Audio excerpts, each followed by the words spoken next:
আসসালামু আলাইকুম। ওয়ালাইকুম সালাম। চাঁদার টাকাটা দিয়ে দেন, আমার আবার আরো কালেকশন আছে, দেরি হয়ে যেতেছে। আপনি কেডা? চিনোস না? এখন তো চিন্না রাখ। আমি আপনাদের ভাই রাজীবের বিয়ে করা বউ। এখন থেকে সবকিছুর কাজ কাম আমিই করব। হ্যাঁ, মুখটা বন্ধ করেন, মুখে তো মাছি ঢুকে যাবে। এই চাঁদাটা নে, দেন দেন তাড়াতাড়ি, টাইম নেই।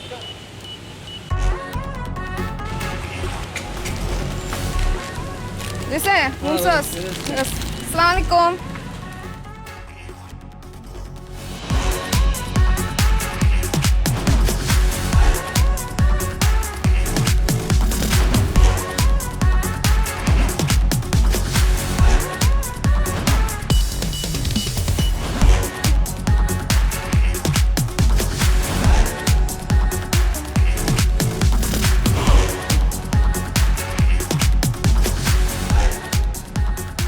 দাদি, এই যে এটাই ছিল। কি চাচা, চান্দা নিয়ে এত অনীহা করলে চলবো? চান্দা দিতে হইব না? এই ওনার কয় টাকা বাকি? ভাবি হয়তো চান্দা দেওয়ার বয়স 6 মাস ধরে পলায় বেড়াইতেছে। ওরা তো ভাই হারিকেন দিয়ে খুঁজতেছে, আজকে পাইছি ওরে। আপনাকে আমি আমি এখন থেকে সবকিছুর দায়িত্ব নিছি। আপনাদের রাজীব ভাই আর কোনো কিছু দেখবে না, সব কালেকশন আমি করব। চারটা মনে থাকবো তো? থাকলে আনরে দে। এই টাকা নে, টাকা বের করেন।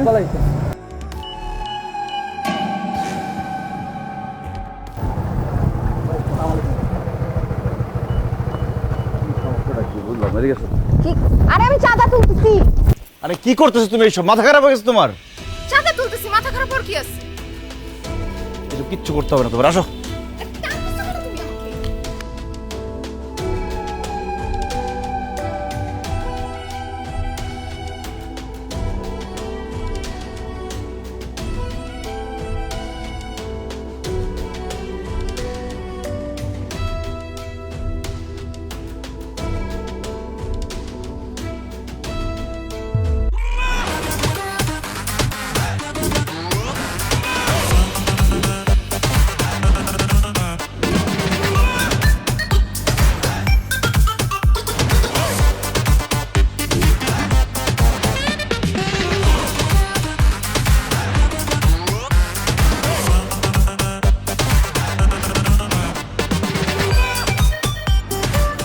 বৌমা, তোমার সাথে কথা ছিল।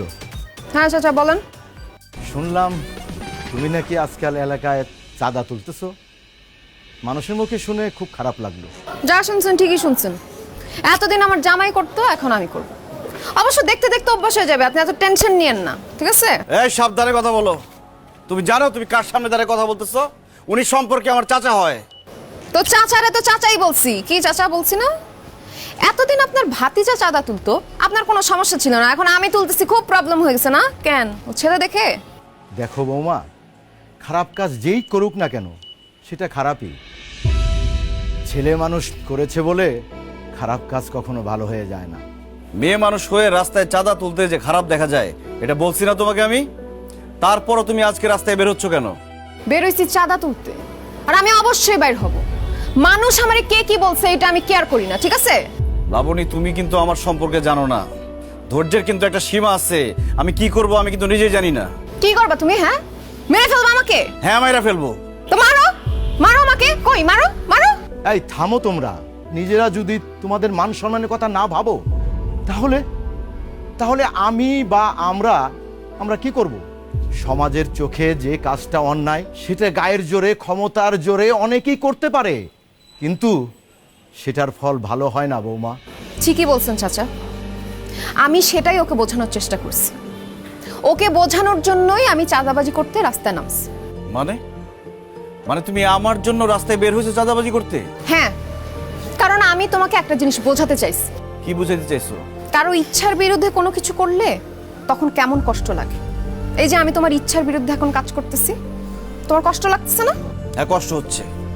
নিজের বউ চাঁদাবাজ, এটা বলতে আমার মান সম্মানে লাগছে। শুধু কি তাই, তোমার বউ যে তোমার কথার মূল্য দিতেছে না, সেজন্য কষ্টটা বাড়তেছে না? এইবার ভেবে দেখো, তুমি যখন আমাকে তুলে নিয়ে জোর করে বিয়ে করছো তখন আমার কেমন লাগছে। ছি ছি রাজীব, আর কত খারাপ হবে তুমি? তোমার বাবা মার জন্য আফসোস হয়। তারা কত অসহায়। তোমার মতো ছেলেকে জন্ম দিয়ে আসলে তারা ভুল করেছে। কারণ তারা চেয়েছিল তোমাকে মানুষ করতে, কিন্তু কিন্তু তুমি হয়েছো একটা অমানুষ।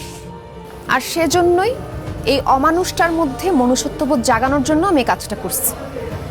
আমি জানি আমি যে কাজ করছি সেটা ঠিক না, ভুল, অন্যায়, কিন্তু এছাড়া তো আমার কোনো উপায় ছিল না। মানুষ যখন কোনো ঘোরের মধ্যে থাকে তখন ঠিক বেঠিকের ফারাকটা ভুলে যায়। আর তোমার সাথে আমার যেহেতু বিয়ে হয়েছে, সংসার করতেই হবে, সেজন্য শেষ চেষ্টাটা করে দেখলাম তোমাকে সঠিক পথ আনা যায় কিনা। আপনি ঠিকই বলছেন চাচা, আমি সত্যিই অমানুষ হয়ে গেছি। ক্ষমতা আর টাকার লোভে আমি সত্যিই অমানুষ হয়ে গেছি। এসব আমার কখনোই করা উচিত হয় নাই। আমার আসলে আগেই বোঝা উচিত ছিল, মানুষ হয়ে অমানুষের মতো বেঁচে থাকা যায় না। আমার ভুল হয়ে গেছে। তুমি আর চাচা মিলে আজকে আমার ভুল ভেঙে দিচ্ছ। আজকে থেকে এলাকায় কোনো জাদাবাজি হবে না, এই ডন আর ডন থাকবে না। পুরো এলাকার সবার ভাই হয়ে থাকবে তুমি, কিন্তু ঘৃণার না, ভালোবাসার মধ্যে বাঁচবে। তোদের কি হবে? তোদের তো চাকরি ডন। যা, না ভাই, আপনি নির্বাচন করেন, আমরা আপনার ভোট দিব। ওরা তো আমার ভালোই তো দিব না।